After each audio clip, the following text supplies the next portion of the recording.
4 little letters. Post-traumatic stress disorder, okay? I mean, if you've been to war, you've experienced war, there's going to be an effect. For some, that effect is worse than others. Diagnosed with PTSD right before I got out of the service. It was a big shock coming back. I tried to kill myself before. Because your average person on the street didn't deal with what we dealt with.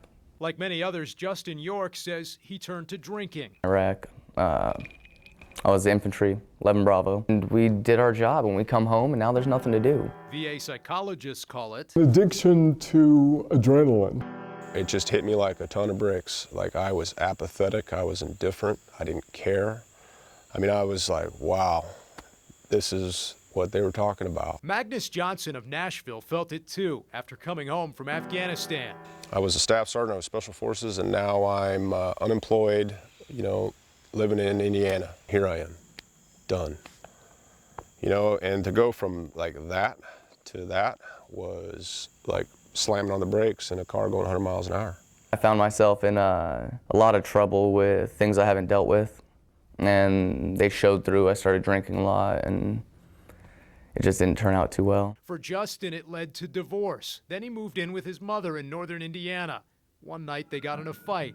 It wasn't long before the police were involved. I got a little intoxicated. We got into a verbal argument, me and the police officers, and I got arrested. He spent 5 months in jail. And that's what I'm seeing with all my friends. They're just getting out, and within a year, they're all looking at felony charges. Sometimes it's even more serious. This former soldier opened fire on a state trooper who pulled him over in Oregon. Sadly, it's not the only example. 5326, shots fired! Shots fired! 5326, shots fired! I would happily go back to Iraq, happily go back to Afghanistan, wherever, send me somewhere. I don't want to go back to jail. You can't have sustained conflict for this long without consequences. Nobody signs up for that kind of isolation, depression, loneliness, apathy when they're done. I don't know how to explain it, you know, how do you move a big mountain of, a big pile of mud? You know, one shovel load at a time. You know, you can wish, you can hope, you can pray, but at the end of the day, you know, you gotta get up and get at it. You may have to get sober, you may have to get a therapist, you may have to take medications, you may have to talk to your wife, you may have to tell your friends. You may not get jobs because you had PTSD on your records. But these guys say it doesn't have to end there. If you keep moving forward and you keep at something, it's gonna give, it's gonna break. I wanna be happy. I wanna be involved. I wanna care about what people are doing, why they're doing it. I want them to care about me, what I'm doing, why I'm doing it. And you know, the only way to do that is to do it.